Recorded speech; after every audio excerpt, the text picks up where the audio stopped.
সেগুলোর উদ্দেশ্য থাকে কি শুধুমাত্র ঘাম কিংবা হচ্ছে ধুলাবালি যেগুলো আমাদের ড্রেসে লাগে রেগুলার পরার কারণে সেগুলোকে রিমুভ করা। কিন্তু ইন্ডাস্ট্রিয়াল ওয়াশগুলোর উদ্দেশ্য হচ্ছে আপনার গার্মেন্টসের অ্যাপিয়ারেন্সটাকে চেঞ্জ করা, অ্যাস্থেটিক অ্যাপিয়ারেন্স নিয়ে আসা। ঠিক আছে, তো এখানে আমরা হচ্ছে দুই টাইপের ওয়াশ দেখবো, একটা হচ্ছে ওয়েট ওয়াশ প্রসেস আর একটা হচ্ছে ড্রাই ওয়াশ প্রসেস।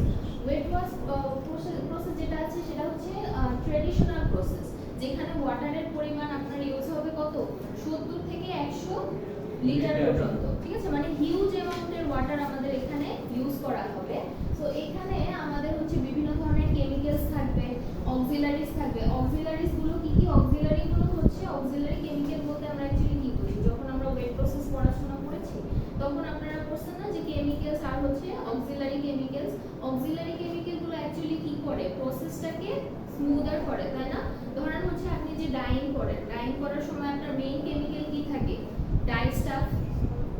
আর অক্সিলারি কেমিক্যাল কি থাকে? ধরেন সিকুইস্টারিং এজেন্ট, ওয়েটিং এজেন্ট, এগুলো থাকে। এগুলো কি করে? পানির হার্ডনেস রিমুভ করে।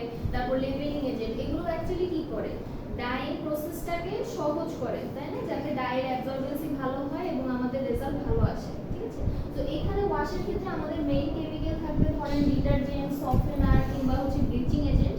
আর আমাদের অক্সিলারি কেমিক্যাল হিসেবে আমরা আরো কিছু সহযোগী কেমিক্যালকে ইউজ করব কিংবা হচ্ছে আরো কিছু সহযোগী ম্যাটেরিয়ালকে ইউজ করব, যেমন পিউমিক স্টোন আমরা ইউজ করতে পারি। পিউমিক স্টোন সম্পর্কে আমরা আরো পড়বো সামনে। আর হচ্ছে এনজাইম ইউজ করতে পারি। ঠিক আছে, এনজাইম হচ্ছে বায়োক্যাটালিস্ট, যেটা কি করে অ্যাকচুয়ালি নিজে পরিবর্তন হয় না, কিন্তু বিক্রিয়া মাধ্যমটাকে বিক্রিয়া মাধ্যমে উপস্থিত থেকে সে বিক্রিয়াকে ত্বরান্বিত করে, অর্থাৎ বিক্রিয়াকে ফ্যাসিলিটেট করে। ঠিক আছে, তারপরে দেখেন এখানে হচ্ছে ওয়াটারের পরিমাণ থাকবে সবথেকে বেশি 70 থেকে 100 লিটার পর্যন্ত। আর কি কি কি কমন एग्जांपल আমরা দেখতে পারি, যেমন হচ্ছে নরমাল গার্মেন্ট ওয়াশ, যেটা আমরা নরমালি বাসায় করি ডিটারজেন্ট দিয়ে। ঠিক আছে, এটার বেসিক কাজ কি? কাজ হচ্ছে বেসিক ক্লিনিং করা আর হচ্ছে সফটেনিং করা। আর সেকেন্ড হচ্ছে কি স্টোন ওয়াশ। স্টোন ওয়াশের মধ্যে আমরা এক ধরনের পিউমিক স্টোন ইউজ করব, যেটা হচ্ছে আপনার ভলকানিক ইরাপশন। ধরেন আগ্নেয়গিরি উৎপাত থেকে কি হয় অ্যাকচুয়ালি ওটা ব্লাস্ট হয়, ব্লাস্ট হওয়ার পরে কি হয় লাভাগুলো চারপাশে ছড়া যায় না? তো ওই লাভার ভিতরে টেম্পারেচার অ্যাকচুয়ালি থাকে 4000 থেকে 6000 ডিগ্রি সেলসিয়াস পর্যন্ত, অনেক হাই টেম্পারেচার থাকে। তারপর যখন সেটা কি হয় পরিবেশে আপনার এক্সপোজড হয়, তখন পরিবেশের টেম্পারেচার কিন্তু অত বেশি থাকে না, কম থাকে, ধরেন 40-50 এরকমই থাকতে পারে, বা ওই এরিয়া অনুযায়ী 100 ধরলাম ম্যাক্সিমাম থাকতে পারে। তো ওই 4000 বা 6000 থেকে যখন সে 100-তে বা হচ্ছে আপনার 50-এ নেমে আসতেছে, তখন কি হয়ে যাচ্ছে সাডেন টেম্পারেচার শিফটের কারণে সেই ম্যাটেরিয়ালটার উপরের সারফেসটা তাড়াতাড়ি ঠান্ডা হয়ে যাচ্ছে, তাড়াতাড়ি ঠান্ডা হয়ে সে শক্ত হয়ে যাচ্ছে, আর ভিতরে তখনও কিন্তু গরম আছে, গরম থাকে। তারপর সেটা কি হয় আস্তে আস্তে ঠান্ডা হয়, ঠান্ডা হতে হতে দেখা যায় কি ওর ভিতরে কিছু ছিদ্র ছিদ্র তৈরি হয়, পারফোরেটেড থাকে। পারফোরেশন বলতে ধরেন আমরা বলতে পারি যে স্পঞ্জ চিনেন না, ফোম বা স্পঞ্জ, ওগুলো কেমন থাকে অনেক ছোট ছোট ছিদ্র থাকে না, সেগুলো অ্যাকচুয়ালি কি করতে পারে পানি কিংবা যে কোনো ম্যাটেরিয়ালকে শোষণ করে নিতে পারে, লিকুইডকে শোষণ করে নিতে পারে। তো পিউমিক স্টোনটাও হচ্ছে কাইন্ড অফ এরকমই এক ধরনের স্টোন, যেটা কি করতে পারে কেমিক্যালকে শোষণ করতে পারে। এরপরে যখন আমরা সেটাকে ধরেন ওয়াশের ক্ষেত্রে ইউজ করব, তখন সে আস্তে আস্তে কি করে কেমিক্যালটাকে রিলিজ করতে থাকে। ঠিক আছে, সে একটা ঘর্ষণ প্রতিক্রিয়া তৈরি করবে, যেটা হচ্ছে আপনার মেকানিক্যাল একটা প্রসেস। আর হচ্ছে তার মধ্যে যখন আমরা ওই স্টোনটাকে যখন আমরা কেমিক্যালে সোক করি বা কেমিক্যালে যখন ভিজিয়ে রাখি, তখন সে কি করে কেমিক্যালটাকে অ্যাবজর্ব করে নেয়, নিজের মধ্যে রাখে। তারপর ধরেন আপনি হচ্ছে ওয়াশ করতেছেন, তখন কি হবে সে আস্তে আস্তে ওই কেমিক্যালটাকে ছাড়তে থাকবে। আর সাথে কি হবে, যেহেতু এটা একটা স্টোন হার্ড ম্যাটেরিয়াল, সে কি করবে ঘর্ষণ দিবে না, কাপড়ের মধ্যে ঘর্ষণ দিবে। তার মানে এখানে দুই ধরনের প্রসেস হয়, একটা হচ্ছে মেকানিক্যাল আর একটা হচ্ছে কেমিক্যাল। ঠিক আছে, এটা হচ্ছে আমরা ইন ডিটেইল করব যখন আমরা স্টোন ওয়াশ সম্পর্কে পড়ব। এখানে হচ্ছে যার বেসিক ধারণা দেওয়া আছে। তারপরে দেখেন এনজাইম ওয়াশ। এনজাইম ওয়াশের মধ্যে আমরা হচ্ছে এনজাইম যেগুলো ইউজ করি এগুলো হচ্ছে বায়োক্যাটালিস্ট, অর্থাৎ আমরা পরিবেশ থেকে পাই, ন্যাচারাল সোর্স থেকে পাই। এগুলো কি করে নিজেরা পরিবর্তন হয় না, কিন্তু বিক্রিয়াকে সে কি করে পরিবর্তন করে বা বিক্রিয়ার হার বাড়ায় দেয়। ঠিক আছে, আপনারা ছোটবেলায় কেমিস্ট্রিতে পড়ছেন না যে যখন আমরা হচ্ছে কি ধরেন যে এনজাইম ব্যবহার করি, তখন সে কি করে বিক্রিয়ার হার বাড়িয়ে দেয়। ঠিক আছে, এখানে হচ্ছে সেরকমই। তারপর হচ্ছে ব্লিচ ওয়াশের মধ্যে হচ্ছে আমরা একটা ব্লিচিং এজেন্ট ইউজ করি, সেটা হচ্ছে কি করে আপনার অক্সিডেটিভ কেমিক্যাল, যেটা অক্সিডেশন করে কাপড়ের সারফেস থেকে রংটাকে রিমুভ করে বা রংটাকে উঠায় দেয়, ঠিক আছে। ওকে, পরের স্লাইডে যান। দেখেন ড্রাই ওয়াশ প্রসেসের নাম থেকেই বোঝা যাচ্ছে যে এখানে পানির ব্যবহার থাকবে সবথেকে কম, ঠিক আছে। তো পানির পরিমাণ একদমই কম থাকবে, যেখানে পানির কনজাম্পশন 80 থেকে 100% কম হতে পারে, ওকে, মানে একদমই নাই নাই বললেই চলে, বা হচ্ছে 0 টু এক্সট্রিমলি লো ওয়াটারের পরিমাণ। ধরেন আপনি যখন একটা কেমিক্যাল দিয়ে প্রসেসিং করতে যাবেন, তখন সেই কেমিক্যালটা ডিসলভ করার জন্য যতটুকু হচ্ছে আপনার ওয়াটারের দরকার হয়, ততটুকু পানির পরিমাণই যথেষ্ট, এর থেকে এক্সট্রা কোনো পানির আমাদের এখানে দরকার নাই। আমাদের হচ্ছে ওয়েট ওয়াশ প্রসেসের মধ্যে আমরা কি দেখছি যে ওয়াটারের পরিমাণ অনেক বেশি থাকে, কিন্তু এখানে ওয়াটারের পরিমাণ একদমই নাই, 0 থেকে নাই বললেই চলে। আচ্ছা, তো এইখানে আমাদের যে কমন এক্সাম্পল গুলো কি আছে, হ্যান্ড স্যান্ডিং, স্যান্ড পেপার দেখছেন না আপনারা, শিরিষ কাগজ দিয়ে অনেক সময় আপনাদের জিন্সের প্যান্টের মধ্যে এক এক জায়গায় দেখবেন যে থাই এরিয়াগুলোতে হোয়াইট হয়ে থাকে না, আবার হচ্ছে থাই এরিয়ার মধ্যে আমরা কিছু সাদা রঙের মার্ক দেখতে পাই, সাদা সাদা দাগের মতো দেখা যায় না, ওটা কি অনেক সময় মাঙ্কি স্ক্র্যাচ বা হচ্ছে হুইস্কার বলা হয়, ঠিক আছে। আপনারা যারা ডেনিম পরে আছেন তারা যদি নিজেদের প্যান্টের দিকে একবার দেখেন যে আপনাদের নি এরিয়াগুলো আর থাই এরিয়াগুলো দেখছেন হোয়াইট হয়ে আছে, এই এরিয়াগুলো হোয়াইট কি করে হয়, এটা হচ্ছে আপনার পুরোটা তো একই কালার দিয়েই ডাইং করা হয় গার্মেন্টসটাকে, বা হচ্ছে যখন সে ইয়ার্ন ফর্মে, আমরা হচ্ছে ডেনিমে ডাইং করি অ্যাকচুয়ালি ইয়ার্ন ফর্মে, ঠিক আছে, ব্যাগটাই দিয়ে। তো পরবর্তীতে দেখা যায় কি বিভিন্ন ধরনের ওয়াশ করে আমরা এই ধরনের এক এক রকম শেড নিয়ে আসি, ঠিক আছে। তো এর মধ্যে এই যে হ্যান্ড স্যান্ডিং বা স্যান্ড পেপার ইউজ করে আমরা কি করি, এক একটা জায়গায় এক এক রকম মানে ডিজাইন ফুটিয়ে তুলি, বা হচ্ছে এক একটা ধরনের প্যাটার্ন তৈরি করি, ঠিক আছে। তারপর হচ্ছে হুইস্কারিং হচ্ছে যে আপনার ধরেন একটা প্যাটার্ন বোর্ডের উপরে নির্দিষ্ট ডিজাইন কাটা থাকে, সেই কাটা ডিজাইনটার উপরে হচ্ছে আপনার কাপড়টা বসানো থাকে, দেন স্যান্ড পেপার দিয়ে ঘষণ করলে কি হবে, ওই যেখানে যেখানে যেমন প্যাটার্ন আপনার কাটা ছিল ওই ধরনের ডিজাইন তৈরি হয়। এগুলো আমরা ডিটেইলে করবো যখন হচ্ছে ড্রাই ওয়াশ করবো, এবং সাথে আমরা ভিডিও দেখবো, ঠিক আছে। পরে হচ্ছে গ্রাইন্ডিং, এখানে হচ্ছে একই রকমই কাজ হয়, শুধুমাত্র ওটা হচ্ছে আপনার স্যান্ড পেপার দিয়ে হাতে আপনি ম্যানুয়ালি ঘর্ষণ করতেছেন, আর গ্রাইন্ডিং এ হচ্ছে আপনার গ্রাইন্ডিং স্টোন বা হুইল যে কোনো মেশিন দিয়ে আপনি এই ঘর্ষণের কাজটা করতেছেন। তারপর হচ্ছে ট্যাকিং, বিভিন্ন ধরনের প্লাস্টিক ট্যাগ থাকে, আমাদের জিন্সের মধ্যে তো অনেক ধরনের ডিজাইন দেখা যায়, তাই না, অনেক ধরনের মেটাল বাটন থাকে, মানে ওগুলো হচ্ছে আপনার শুধুমাত্র ডিজাইনের জন্য, এটার কোনো পারপাস নাই, কোনো ফাংশনাল পারপাস নাই, জাস্ট অ্যাস্থেটিক অ্যাপিয়ারেন্সের জন্য ইউজ করা হয়। পরেরটাতে যান। আচ্ছা, এখন আমাদের গার্মেন্টস ওয়াশ করার জন্য আমাদের কিছু মানে কি বলবো যে ম্যাটেরিয়ালের দরকার আছে, সেটা হতে পারে আমাদের গার্মেন্টস, মেশিন, কেমিক্যাল, ঠিক আছে। আচ্ছা, তো এর মধ্যে দেখেন আমাদের যে হার্ডওয়্যার বা মেশিনগুলো হচ্ছে কি কি হতে পারে, ইন্ডাস্ট্রিয়াল ওয়াশিং মেশিন, অবশ্যই ওয়াশ করার জন্য আমাদের ওয়াশিং মেশিন দরকার হবে, ঠিক আছে।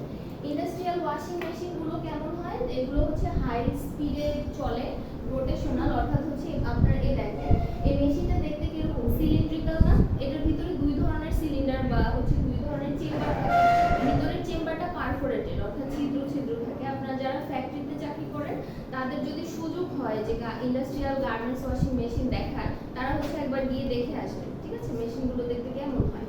ভিতরে হচ্ছে আপনার চেম্বারটা কেমন থাকে, ছিদ্র থাকে, হ্যাঁ, স্টিলেরই থাকে, হ্যাঁ, যাতে হচ্ছে কি হয় আপনার ওই যে পানি বা কেমিক্যালের সাথে বেশি কন্ট্যাক্টে না থাকে, কাপড়টা যদি বেশিক্ষণ পানি কিংবা হচ্ছে কেমিক্যালের সাথে কন্ট্যাক্টে থাকে তখন কি হয়ে যাবে, বেশি পরিমাণে আপনার কাপড় ক্ষয় হয়ে যাবে না, এই জন্য হচ্ছে আপনার এরকম পারফোরেশন থাকে।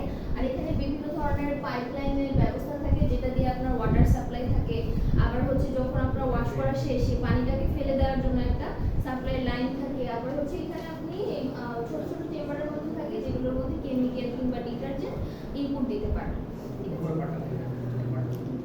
বুঝা গেছে। ওকে, এখানে হচ্ছে আপনার টাইম, টেম্পারেচার সবকিছু সেটআপ করে দেওয়া যায়। তারপরে আছে হচ্ছে আমাদের হাইড্রো এক্সট্রাক্টিং মেশিন, কাপড় ধোয়ার পরে আপনার পানিগুলো এক্সট্রা পানিটাকে বের করে দেওয়ার জন্য হাইড্রো এক্সট্রাক্টিং মেশিন থাকে, এটা অনেক হাই স্পিডে রোটেট করার কারণে কি হয় আপনার পানিটা কাপড় থেকে বের হয়ে আসে, আর এটার মধ্যে কিছু ছিদ্র থাকে, এখানে ছবিতে অত ভালো বোঝা যাচ্ছে না, আপনারা যদি কখনো দেখেন বা দেখার সুযোগ হয় তখন দেখলে ভিতরের চেম্বারটা থাকে পারফোরেটেড, অর্থাৎ ছিদ্র ছিদ্র থাকে। যখন এটা হাই স্পিডে রোটেট করে এই পানিগুলো কি হয় কাপড় থেকে বের হয়ে ওই ছিদ্র ছিদ্র দিয়ে বের হয়ে এখানে একটা পাইপলাইনের ব্যবস্থা থাকে, ওই পাইপলাইন দিয়ে পানিটা বের হয়ে যায়।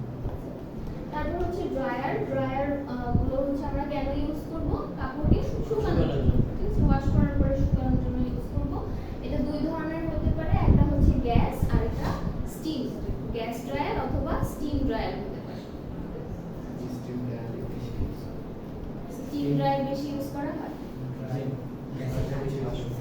হ্যাঁ, কারণ স্টিম ড্রায়ারে আপনার ফিউলের পরিমাণটা কম লাগতেছে, তাই না? আর এটা হচ্ছে সাস্টেইনেবল বেশি। আচ্ছা, তারপর দেখেন কেমিক্যাল এজেন্টস কি কি ইউজ করা যায়। এখানে হচ্ছে ডিসাইজিং এজেন্ট। আমাদের কাপড়ে প্রথমে ধরেন আপনার উইভিং করার আগে সাইজিং ম্যাটেরিয়াল ইউজ করা হয় না, স্টার্চ ব্যবহার করা হয়। তো আপনি যখন ওয়াশ করতে যাবেন এর আগে কি স্টার্চ ম্যাটেরিয়ালটা তো কাপড়ের মধ্যে রয়েই গেছে, আপনি হ্যাঁ ওটাকে রিমুভ করার জন্য ডিসাইজিং করা হয় ডিসাইজিং এজেন্ট দিয়ে। যেমন হচ্ছে কি ধরনের এনজাইম থাকতে পারে, অ্যামাইলেজ এনজাইম আমরা ইউজ করতে পারি ডিসাইজিং ম্যাটেরিয়াল হিসেবে, ঠিক আছে, যাতে সে কি করতে পারে সাইজ ম্যাটেরিয়ালটাকে রিমুভ করে এবং কাপড়ের কেমিক্যাল অ্যাবজর্বেন্সিটা বাড়ায়, ঠিক আছে। ওকে, তারপরে হচ্ছে ডিটারজেন্ট এবং সারফেক্টেন্টস, এগুলো কি করে ইমপিউরিটিজ, অয়েল, লুজ ডাই এগুলোকে রিমুভ করে দেয়। পরে আছে হচ্ছে এনজাইম। এনজাইম আমরা সেলুলোজের জন্য ইউজ করব সেলুলেজ এনজাইম, ঠিক আছে। সেগুলো এনজাইম অ্যাকচুয়ালি কি করে ফ্যাব্রিকের সারফেস থেকে যে আপনার হেয়ারি ফাইবারগুলো থাকে সেগুলোকে সে রিমুভ করে ফেলে বা হচ্ছে ডিগ্রেড করে ফেলে, ঠিক আছে। এর কারণে কি হবে ফ্যাব্রিকের সারফেসটা স্মুথ হয়ে যাবে না। তারপরে দেখেন ব্লিচিং এজেন্ট আছে। ব্লিচিং এজেন্ট আমরা কোনটা সবথেকে বেশি ইউজ করি? হাইড্রোজেন পারঅক্সাইড, ঠিক আছে। হাইড্রোজেন পারঅক্সাইডটা হচ্ছে আপনার পরিবেশের জন্য কম ক্ষতিকর এবং মানুষের জন্য কম ক্ষতিকর। এছাড়া আমাদের আরেক ধরনের ব্লিচিং এজেন্ট আছে যেটা হচ্ছে ব্লিচিং পাউডার। আমরা হচ্ছে ধরেন ড্রেন পরিষ্কার করার জন্য বা হচ্ছে কোরবানি ঈদের সময় বেশি ইউজ করা হয়, তাই না? রাস্তাঘাটে ছেটানো হয় যাতে দুর্গন্ধটা বা হচ্ছে ব্যাকটেরিয়াগুলো মারা যায়, ঠিক আছে। ওগুলো যদি আমরা কাপড়ে ইউজ করি এটা কি আসলে মানুষের স্বাস্থ্যের জন্য খারাপ হবে এবং কাপড়ও ক্ষয় হয়ে যাবে। এই জন্য আমরা কি করি কম হার্মফুল যেটা সেটা ইউজ করব, হাইড্রোজেন পারঅক্সাইড। তারপর হচ্ছে দেখেন সফটওয়্যার আমরা ইউজ করি ক্যাটায়নিক সফটওয়্যার অথবা সিলিকন সফটওয়্যার যাতে ফ্যাব্রিকের সফটনেস বাড়ে। হ্যাঁ, সিলিকনটা বেশি ইউজ করা হয়। তারপর হচ্ছে দেখেন অ্যাব্রেসিভ ম্যাটেরিয়াল যেগুলো কি হতে পারে, পিউমিক স্টোনের কথা একবার বললাম, ঠিক আছে, পিউমিক স্টোন থাকতে পারে। তারপর হচ্ছে রাবার কিংবা প্লাস্টিকের বল, যেখানে হচ্ছে আপনার বেশি মানে হচ্ছে কাপড়ের ক্ষয় হওয়ার কম দরকার, সেখানে হচ্ছে আমরা প্লাস্টিকের বলগুলো ইউজ করব। তারপর হচ্ছে সিনথেটিক স্টোন। ধরেন সব সময় তো পিউমিক স্টোন পাওয়া সম্ভব না, আর সব জায়গায় তো অ্যাভেলেবল নাও হতে পারে। তো এই কারণে হচ্ছে আপনার সিনথেটিক স্টোন মানে হচ্ছে মানুষ ওই পিউমিক স্টোনের মতো করে এই সিনথেটিক স্টোন তৈরি করছে, মানে এটা হচ্ছে মানুষের তৈরি করা স্টোন, ঠিক আছে। পরেরটাতে যান। এরপর দেখেন মিডিয়াম। কাপড় ওয়াশ করার জন্য মিডিয়াম আমাদের অ্যাকচুয়ালি কি ওয়াটার মিডিয়াম, অবশ্যই সব ধরনের ওয়াশ করার জন্য ওয়াটার মিডিয়ামটা বেশি ইউজ করা হয়। তো এর মধ্যে দেখেন একটা সবথেকে ইম্পর্টেন্ট বিষয় যেটা হচ্ছে লিকার রেশিও। লিকার রেশিওটা অ্যাকচুয়ালি কি? লিকার রেশিও হচ্ছে আপনার কোন গার্মেন্টসটাকে আপনি যখন ওয়াশ করতে যাবেন আপনি তো ইচ্ছা মতো কেমিক্যাল ইউজ করতে পারবেন না, তাই না? গার্মেন্টসের পরিমাণের উপরে নির্ভর করে আপনাকে কেমিক্যাল বা হচ্ছে ডিটারজেন্ট যা ইউজ করেন না কেন সেগুলো ইউজ করতে হবে। তো এই জন্য লিকার রেশিওটা ইউজ করা হয় বা হচ্ছে লিকার রেশিওটা মেজার করা হয় যে কাপড়ের পরিমাণের উপরে নির্ভর করে আমরা হচ্ছে কতটুকু পানি এবং কতটুকু কেমিক্যাল ইউজ করব, ঠিক আছে। এখানে একটা एग्जांपल দেওয়া আছে দেখেন যে 1:10 লিকার রেশিও বলতে অ্যাকচুয়ালি কি বোঝায়? যদি 1 কেজি কাপড় হয়, আমাদের শ্যাম্পু যদি হয় 1 কেজি, সেখানে পানির পরিমাণ কত হবে? 10 লিটার, ঠিক আছে। তো এইভাবেই যদি আপনার ধরেন কাপড়ের পরিমাণটা চেঞ্জ হয় তখন কি আপনার পানির পরিমাণটা চেঞ্জ হয়ে যাবে। ধরেন এখানে 1:10 লিকার রেশিওতে আমি বললাম যে 10 কেজি কাপড় আপনি ওয়াশ করবেন, তাহলে কতটুকু পানি? 100 কেজি, ঠিক আছে, মানা যাবে না এভাবে। ওকে, এখন দেখেন লো লিকার রেশিও, যদি পানির পরিমাণ কম হয় তখন কি হবে? মেশিনের সাথে কেমিক্যালের সাথে কাপড়ের ঘর্ষণ বেশি হবে না, অর্থাৎ মোর অ্যাগ্রেসিভ ওয়াশ, ঠিক আছে, লো লিকার রেশিওতে। আর যদি হাই লিকার রেশিও হয় অর্থাৎ পানির পরিমাণটা বেশি, সেখানে কি হবে? পানি বেশি, কেমিক্যাল কেমিক্যালের মাত্রা কম থাকবে, কেমিক্যালের সাথে তার কন্ট্যাক্ট কম হবে, মেশিনের সাথে ঘর্ষণ কম হবে, অর্থাৎ জেন্টাল ওয়াশ পাওয়া যাবে। অতিরিক্ত পানি দিলে কি সমস্যা হবে? অতিরিক্ত পানি বলতে আপনি তো হিসাব করে পানি দেবেন, আমি যদি 1:10 এর জায়গায় 1:20 দিয়েছি, সেক্ষেত্রে আপনার ওই যে হিসাব একই রকমই আসবে, হিসাবে মিলেই যাবে। আপনি লিটার রেশিও ধরে করলে সেটা আপনার কোনো মানে সমস্যা হবে না। তারপরে দেখেন প্রসেস প্যারামিটার। প্রসেস প্যারামিটার কি? একটা ওয়াশ করার জন্য আমাদের টাইম, নির্দিষ্ট টাইম, টেম্পারেচার, এগুলো তারপর হচ্ছে পিএইচ, এগুলো মেইনটেইন করতে হয়, ঠিক আছে? এগুলো ভেরিয়েবল, এক একটা ওয়াশের জন্য এক এক রকম টাইম হতে পারে, টেম্পারেচার এক এক রকম হতে পারে, পিএইচ এক এক রকম হতে পারে। তো এগুলোকে ভেরিয়েবল বলা হচ্ছে কেন? প্রসেস অনুযায়ী আমাদের এই জিনিসগুলো চেঞ্জ হতে পারে। টাইম কিরকম হতে পারে? যে কতক্ষণ আমার হচ্ছে কেমিক্যালের সাথে বা মেকানিক্যাল অ্যাকশনটা চলবে, সেই অনুযায়ী আমরা টাইম সেট করি। তারপর হচ্ছে টেম্পারেচার কত হবে, ইউজুয়ালি হচ্ছে আপনার ওয়াশগুলো 40 থেকে 60 ডিগ্রি সেলসিয়াস টেম্পারেচারে করা হয়, টাইম করা হয় আরো হাই টেম্পারেচারে। পিএইচ লেভেলটা সাধারণত আমরা রাখার চেষ্টা করি কত? 4.5 থেকে 5.5। এটা হচ্ছে যখন অ্যাসিডিক এনভায়রনমেন্ট হবে। যখন নিউট্রাল হবে তখন পিএইচ কত হবে? 7 এর কাছাকাছি। তারপর হচ্ছে আরপিএমটা কি? মেশিন যেহেতু এটা সবগুলো মেশিনই কি করে? রোটেট করে, তো এগুলোর জন্য আরপিএম থাকে, ঠিক আছে? মানে মেশিনের স্পিডটা আমরা নির্দিষ্ট করে দিই। ওকে, পরেরটা দেখেন। এখন আমাদের ওয়েট ওয়াশ প্রসেস শুরু হয়ে গেছে। ওয়েট ওয়াশ প্রসেসের উদ্দেশ্যটা কি? যে হ্যান্ড ফিল মানে স্মুথ হবে, অ্যাপিয়ারেন্সটা সুন্দর হবে এবং কমফোর্ট আর ফিনিশ গার্মেন্টস যেটা হচ্ছে আমরা পাবো। আর বেসিক্যালি আমরা কোন গার্মেন্টসগুলোর ক্ষেত্রে ইউজ করবো? এটা ডেনিম গার্মেন্টস, ঠিক আছে? অর্থাৎ জিন্স। আচ্ছা, তার এখানে হচ্ছে আমাদের মেইন উদ্দেশ্যটা কি? গার্মেন্টসকে সফট করা, হ্যান্ড ফিল সফট হবে এবং হচ্ছে একটা ভিনটেজ ফেডেড লুক তৈরি হবে। কারণ আপনি যখন ডেনিম গার্মেন্টসটা যখন ডাই করা হয়, ডাই করার পরে উইভিং করা হয়, তখন কিন্তু অনেক ডার্ক শেড থাকে, হ্যাঁ, জিন্সের। পরবর্তীতে আমরা যে বিভিন্ন ধরনের ওয়াশ কিংবা প্রসেসিং করে কালারটাকে কি করি? আস্তে আস্তে আমাদের বাইরের রিকোয়ারমেন্ট অনুযায়ী নিয়ে আসি, ঠিক আছে? সেটা হতে পারে স্কাই ব্লু, হতে পারে একদম হালকা, কিংবা হচ্ছে আপনার মাঝারি কালার হতে পারে। যে আপনার জিন্সের দেখেন একই কাপড়ই এক একজনের কালার কিন্তু এক এক রকম, ঠিক আছে? এগুলো কিভাবে করা হচ্ছে? যে ওয়াশের মাধ্যমে করা হচ্ছে। এখন দেখেন গার্মেন্টস ওয়াশ করার জন্য কিছু ফ্লো চার্ট আছে। অবশ্যই আমাদের কি প্রসেস একটা ধাপে ধাপে করতে হয়, তাই না? আমরা তো যখন ইচ্ছা মতো যে কোনো কিছু দিয়ে দিলেই হবে না, একটা প্রসেস আছে। সেই প্রসেসটা কি? প্রথমে আমাদের কি করতে হবে? গার্মেন্টস ওয়াশ করার জন্য গার্মেন্টস লোড করতে হবে। মেশিনের মধ্যে আমরা গার্মেন্টস যখন ইনপুট দিব সেটাই হচ্ছে গার্মেন্টস লোডিং, ঠিক আছে? তারপরে দেখেন ডিসাইজিং। ডিসাইজিং কি? ডিসাইজিং যেটা বললাম যে সাইজ ম্যাটেরিয়াল রিমুভ করা, সাইজ ম্যাটেরিয়াল রিমুভ করব। তারপরে দেখেন ব্রিঞ্জিং। ব্রিঞ্জিং কেন করব? কারণ আপনি ডিসাইজিং করছেন, করার পরে এখনো কি সাইজ ম্যাটেরিয়াল কাপড়ের সারফেসে লেগে আছে না, তারপর কেমিক্যাল গুলো লেগে আছে না, এগুলোকে রিমুভ করার জন্য একবার পানি দিয়ে ওয়াশ করতে হবে, সেটাকে ব্রিঞ্জিং বলা হয়। তারপরে দেখেন স্পেশালাইজড ওয়াশিং। ধরেন আপনার বায়ার আপনাকে একটা নির্দিষ্ট ওয়াশের কথা বলে দিল যে আমার ব্লিচ ওয়াশ লাগবে, বা আমার হচ্ছে অ্যাসিড ওয়াশ লাগবে, কিংবা হচ্ছে আমার এনজাইম ওয়াশ লাগবে, অথবা আমার হচ্ছে এই শেডটা লাগবে। ধরেন আপনাকে বলে দিল না আপনার মানে বায়ার কি ধরনের ওয়াশ চাচ্ছে, সে আপনাকে বলে দিল, একটা সোয়াচ দিয়ে দিল যে আমার হচ্ছে এই ধরনের শেড লাগবে।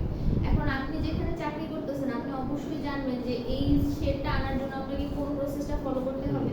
আপনি অ্যাসিড ওয়াশ করবেন না ব্লিচ ওয়াশ করবেন, এটা আপনি জানেন, ঠিক আছে? বায়ার আপনাকে শেড বলে দিছে, আপনি বুঝে সেভাবে কি করবেন? কাজ করবেন। তো এই জন্য কি হবে? আপনার স্পেশালাইজড ওয়াশিং বা ট্রিটমেন্ট, কি ওয়াশ করবেন বা কি ট্রিটমেন্ট করবেন এটা আপনি নির্ধারণ করবেন। ধরেন এনজাইম ওয়াশের জন্য আমরা এনজাইম ইউজ করব, সেখানে কি হবে? সারফেস থেকে কটন ফাইবারের সারফেস থেকে কি হবে? কালার রিমুভ হবে এবং হচ্ছে যে কি বলে হেয়ারি ফাইবার থাকে সেগুলো রিমুভ হবে। এই কারণে কি হবে? কাপড়ের সারফেসটা সফট হবে এবং একটা ফেডেড লুক তৈরি হবে, ঠিক আছে? মানে কালার যদি উঠে আসে তখন কি কালার হালকা হয়ে যাবে না, এটাই হচ্ছে ফেডেড। তারপর দেখেন স্টোন ওয়াশ। স্টোন ওয়াশে হচ্ছে আমরা কিউবিক স্টোন ইউজ করব, সেখানে কি হবে? একটা ডিস্ট্রেসড লুক তৈরি হবে আর একটা হচ্ছে মানে অ্যাব্রেডেড সারফেস বা ফেডেড ওর্ন আউট একটা লুক হবে। হ্যাঁ, যেহেতু স্টোনের সাথে ঘর্ষণ হচ্ছে তার মানে সেখানে কাপড় কিছুটা ক্ষয় হয়ে যাবে না, তো এটার কথাই বলা হয়েছে, ঠিক আছে? যে অ্যাব্রেডেড লুক বা হচ্ছে একটা ওর্ন আউট লুক তৈরি হবে। তারপর stone enzyme wash wash actually কি, যখন এনজাইমও থাকবে সাথে আপনি স্টোনও ইউজ করতেছেন, মানে দুইটাকেই একসাথে ইউজ করতেছেন, সেটার নাম হচ্ছে স্টোন এনজাইম।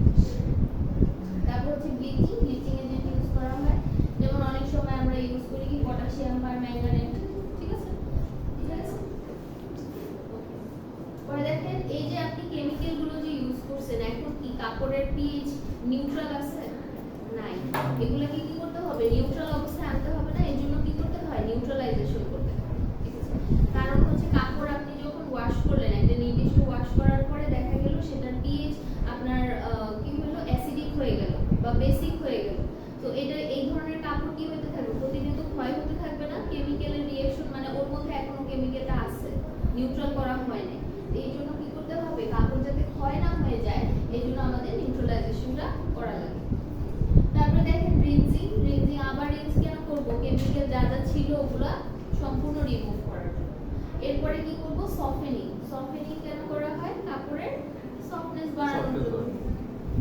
তারপর হচ্ছে হাইড্রোস্ট্যাটিং, যেটা হচ্ছে এক্সট্রা ওয়াটারটাকে রিমুভ করে দিই। তারপর আমরা কি করব? ড্রাই করব ফাইনালি। তার একদম লাস্টে গিয়ে আমরা হচ্ছে কোয়ালিটি চেক করব। এটা বুঝা গেছে প্রচারটা? প্রচার কিন্তু ইম্পর্টেন্ট, পরীক্ষা অনেক সময় দিই। আচ্ছা, তারপরে দেখেন আমাদের যে ওয়াশগুলো আছে তার মধ্যে থেকে প্রথম ওয়াশটা কি ছিল? Normal wash. নরমাল ওয়াশের অবজেক্টিভ কি করেন তো? To remove dust, dirt, oil, soot, gas, of other garments, to remove size material from the garment, for soft filling of hand, to achieve bias washing step. অর্থাৎ আমাদের garments ওয়াশের main উদ্দেশ্যটা কি? Dirt, dust, oil, spot remove হবে। আর কি হবে? সেখান থেকে সাইজ ম্যাটেরিয়াল, তারপর কি হবে? হ্যান্ডলিং সফট হবে এবং বাইরের ওয়াশিং যে স্ট্যান্ডার্ড তারা আমাদেরকে দিয়ে দেয় সেটা ম্যাচ হবে। এটা হচ্ছে নরমাল ওয়াশের অবজেক্টিভ। পারা যাবে না এটা পরীক্ষায় আসলে? আচ্ছা, এখন দেখেন নরমাল ওয়াশের একটা রেসিপি দেওয়া আছে। রেসিপি কেন দরকার? কারণ প্রথমেই বলে দিছিলাম যে আমরা যখন ওয়াশ করব আমাদের নির্দিষ্ট পরিমাণ গার্মেন্টসের জন্য নির্দিষ্ট পরিমাণ কেমিক্যাল, পানি এগুলো ব্যবহার করতে হয়, তাই না? আমরা হচ্ছে এই জন্য রেসিপিটা ইউজ করি যাতে কি আমাদের ওই মেজারমেন্টটা আমরা এখান থেকে শিখতে পারি। এটা ম্যাথ না, এটা হচ্ছে আপনার রেসিপি, ঠিক আছে? মানে প্রত্যেকটা জিনিসের অ্যামাউন্ট এখানে দেওয়া আছে। ধরেন আমি পরীক্ষায় কোশ্চেনে এরকম দিতে পারি, এখানে যেমন দেওয়া আছে যে নরমাল ওয়াশ গার্মেন্টস প্রসেসটা করব, ব্যাচ সাইজ দেওয়া আছে 70 কেজি গার্মেন্টস, ঠিক আছে? এখন আমি এখানে ধরেন 70 কেজির জায়গায় 60 কেজি বললাম যে 60 কেজি ডেনিম গার্মেন্টসের নরমাল ওয়াশ করব, ঠিক আছে? তো ওইভাবে আপনাকে হিসাব করে লিখতে হবে। হিসাব আপনি কিভাবে করবেন? এই যে আপনার এখানে লিকার রেশিও দেওয়া থাকবে, বা লিকার রেশিও দেওয়া থাকবে না, ওটা আপনি ধরে নেবেন, ঠিক আছে? আমি জাস্ট এখানে কাপড়ের পরিমাণটা বলে দিব অথবা নাও বলে দিতে পারি, তখন আপনি নিজের মতো করে একটা ধরে নিয়ে লিখবেন, বুঝতে পারছেন? তো এখানে দেখেন লট সাইজটা কি আসলে। গার্মেন্টস যখন আমরা ফ্যাক্টরিতে এক সেকশন থেকে আরেক সেকশনে নিয়ে যাই, একটা একটা করে তো অবশ্যই নিয়ে যাই না, একসাথে অনেকগুলো বান্ডেল করে নিয়ে যাই, তাই না? ওই বান্ডেলটাকে একসাথে কি বলা হয়? লট বলা হয়। তো এখানে দেখেন লট সাইজ কত নিছি আমরা? 70 KG. 70 KG twill or canvas garments. আমরা এখানে যেহেতু ডেনিম নিয়ে কাজ করব, সো আমরা টুইলটাকে বেস করব। আচ্ছা, তারপর হচ্ছে আমাদের একটা লিকার রেশিও লাগবে। লিকার রেশিও আমরা নিজেরা ধরে নিতে পারি 1:10। 1:10। এখন দেখেন আপনার গার্মেন্টসের পরিমাণ হচ্ছে 70 কেজি, ঠিক আছে? লিকার রেশিও 1:10, অর্থাৎ আপনার প্রথমে কি বলছিলাম যে 1 কেজি কাপড়ের জন্য পানি লাগে কতটুকু? 10 লিটার। তার মানে 70 কেজি কাপড়ের জন্য পানি লাগে কতটুকু? 700 লিটার, তাই না? খুব সহজ জিনিস না? এভাবে করে হিসাব করে পারা যাবে না যে কতটুকু কি লাগবে? এখন দেখেন আপনি পানির পরিমাণটা পেয়ে গেছেন 700 লিটার। তারপর দেখেন আপনি কি করলেন? কাপড়ও দিচ্ছেন, পানিও দিচ্ছেন। দেওয়ার পরে এখন কি করবেন? মেশিন চালাবেন। মেশিন চালানোর পরে একে একে আমরা কেমিক্যালগুলো অ্যাড করব। প্রথমে কি কেমিক্যাল দিব? ডিটারজেন্ট। ডিটারজেন্ট কতটুকু? 0.5 গ্রাম পার লিটার। অর্থাৎ এটার মানে কি বলেন তো? 1 লিটার পানির মধ্যে ডিটারজেন্ট যাবে 0.5 গ্রাম। তার মানে 700 লিটার পানির মধ্যে কতটুকু যাবে? 350। হিসাব করে বের করা যায় না? তাহলে কত আসতেছে? 350 গ্রাম।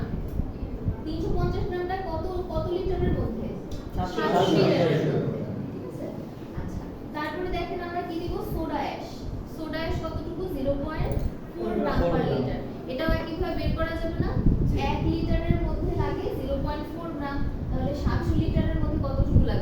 280 গ্রাম, ঠিক আছে? তারপরে এই যে ডিটারজেন্ট এবং সোডা অ্যাশ দিয়ে দিলাম, দেওয়ার পরে কি করব, আমরা টেম্পারেচার সেট করব। টেম্পারেচার 40 থেকে 60 ডিগ্রি সেলসিয়াস হতে পারে, আপনার যে কোনো একটা টেম্পারেচার, ঠিক আছে? মাঝামাঝিও দিতে পারেন 50 ডিগ্রি সেলসিয়াস, আপনাদের ইচ্ছা। অর্থাৎ রেঞ্জ এটাই থাকবে, বাট এটার মাঝামাঝি যে কোনো একটা টেম্পারেচার আপনারা খাতায় লিখবেন। খাতায় লেখার সময় একটা লিখতে হবে। আর টাইম কতটুকু দিব? 20 মিনিট। 20 মিনিট ধরে আমাদের কি হবে, এই কেমিক্যাল এবং কাপড় ওয়াশ হতে থাকবে। হওয়ার পরে কি করব, আমরা পানিটা ফেলে দিব। ড্রপ দা লিকার। ড্রপ দা লিকার মানে হচ্ছে ওই যে কাপড়ের থেকে মানে আপনার ওয়াশ করার পরে যে পানিটা থাকবে সেটা ফেলে দেওয়া। তারপর হচ্ছে আপনার এটা কোল্ড ওয়াশ করতে হবে, কারণ এখনো কেমিক্যাল সাবান এগুলো রয়ে গেছে না কাপড়ে, সেটা ওয়াশ করার জন্য আমরা এটা কোল্ড ওয়াশ করব। ওকে, প্রথম স্টেপটা বোঝা গেছে? পরের ইয়াটা দেখেন, সেকেন্ড স্টেপ। প্রথম স্টেপে আমাদের ওয়াশ করা শেষ, আমরা ড্রেন আউট করে দিছি, কোল্ড ওয়াশ করে ফেলছি। দ্বিতীয় স্টেপে আমরা কি করব, দ্বিতীয় স্টেপে আমরা হচ্ছে আবার পানি নিব। পানি নিব, কতটুকু নিব দেখেন। এখন এখানে দ্বিতীয় স্টেপটা আসলে কি, প্রথম স্টেপে আমরা কি ইউজ করছিলাম, সোডা অ্যাশ ইউজ করছিলাম, তাই না? সোডা অ্যাশটা অ্যাকচুয়ালি কি বলেন তো, ক্ষারীয় পদার্থ না? ক্ষার। তো এই ক্ষারটাকে কি করতে হবে, কাপড়ের মধ্যে কি রেখে দেওয়া যাবে? একটু ক্ষয় করতে থাকবে কাপড়কে। এজন্য আমরা কি করব, নিউট্রাল করব। নিউট্রাল করব কি দিয়ে? ক্ষারকে নিউট্রাল করে কি? অ্যাসিড। এজন্য আমরা দিব কি, অ্যাসিটিক অ্যাসিড। অ্যাসিটিক অ্যাসিড কতটুকু দিব? 0.5 মিলিলিটার পার ml পার লিটার। দেখেন এর আগে আমরা কিন্তু নিয়েছিলাম 0.5 গ্রাম, ওটা ছিল দানাদার পদার্থ বা পাউডার, ঠিক আছে? এজন্য আমরা গ্রামে হিসাব করছি। কিন্তু অ্যাসিটিক অ্যাসিডটা কি, লিকুইড। লিকুইড থাকে, এইজন্য হচ্ছে আমাদের মিলিলিটারে হিসাব করতে হবে, ঠিক আছে? বুঝা গেছে? আচ্ছা, তাহলে আমরা 0.5 মিলিলিটার নিব পার লিটারে, মানে 1 লিটারের মধ্যে 0.5 লাগে। তার মানে আপনার পানির পরিমাণ কত এখন? 420। দেখেন লিটার রেশিও কিন্তু চেঞ্জ হয়ে গেছে। প্রথমে ছিল 1:10, এখন আমরা কত নিছি? 1:6। তার মানে 1 কেজির জন্য লাগে 600, ঠিক আছে? 600 লিটার না? তার মানে 600 লিটার পানি লাগবে এখন, হ্যাঁ? আর আমাদের দেখেন অ্যাসিটিক অ্যাসিডের পরিমাণ কতটুকু? 0.5 মিলিলিটার। Millilitre per litre. তার মানে 1 লিটারের জন্য আপনার লাগতেছে 0.5 মিলিলিটার, অর্থাৎ 600 লিটারের জন্য কত লাগবে? কত? 252 গ্রাম বা হচ্ছে 252 মিলিলিটার। এখানে একটু ভুল আসছে, মিলিলিটার হবে, ঠিক আছে? এটা আপনারা হচ্ছে লেখার সময় ঠিক করে লিখবেন, 252 মিলিলিটার হবে। আচ্ছা, তারপরে হচ্ছে আমরা টাইম সেট করব 5 থেকে 10 মিনিট। ওয়াশ করার পরে কি হয়ে যাবে, আমরা লিকাটাকে ফেলে দিব, ঠিক আছে? অ্যাপারেল না? হ্যাঁ। এই সেকেন্ড স্টেপ পর্যন্ত কি বোঝা গেছে? তো প্রথমে আমরা কি করছি বলেন, প্রথম স্টেপে কি শিখছি? প্রথমে হচ্ছে আমরা মানে আমাদের লট সাইজ নির্দিষ্ট করে নিব। হ্যাঁ, লট সাইজ আমরা যে কোনোটা নিলেই তো হবে না, আমাদের মেশিনের একটা নির্দিষ্ট ক্যাপাসিটি থাকে না? প্রত্যেকটা মেশিনে কিন্তু নির্দিষ্ট ক্যাপাসিটি থাকে, এর বেশি বা কম হলে সে কি করতে পারে না, ভালো মতো কাজ করতে পারে না। তো এই জন্য আমাদের আগে একটা লট সাইজ নির্দিষ্ট করে নিতে হবে। তারপরে আমরা কি করব, আমাদের পানির পরিমাণটা হিসাব করব, যে কতটুকু কাপড় কতটুকু পানি, সেই হিসাব অনুযায়ী কিন্তু আমাদের কেমিক্যাল প্রত্যেকটার হিসাব আসছে, দেখছেন এখানে? তো এইভাবে করে দেন হচ্ছে আমরা টাইম, টেম্পারেচার এগুলো সেট করে দিব। করার পরে কি করব, ওয়াশ হলো, হওয়ার পর কি করব, সেই পানিগুলো ফেলে দিব, ড্রপ দা লিকার বা হচ্ছে ড্রেন আউট করে ফেলবো। তারপর হচ্ছে কোল্ড ওয়াশ করব, যাতে ওই যে এক্সট্রা কেমিক্যাল বা হচ্ছে যা যা সাইজ ম্যাটেরিয়াল ছিল ওগুলো রিমুভ হয়ে যায়। এখন প্রথম স্টেপে আমরা যেহেতু ক্ষার ব্যবহার করছি, আমাদের কাপড়ের মধ্যে এখনো ক্ষার রয়ে গেছে না, পিএইচ কিন্তু 7 নাই, নিউট্রাল নাই। তো এটাকে নিউট্রাল করার জন্য আমরা পরের স্টেপে কি করব, অ্যাসিটিক অ্যাসিড ইউজ করব। অ্যাসিটিক অ্যাসিড ইউজ করলে কি হয়ে যাচ্ছে, কাপড়টা নিউট্রাল হয়ে যাচ্ছে। নিউট্রাল হওয়ার পরে দেখেন আপনার এই ওয়াশটা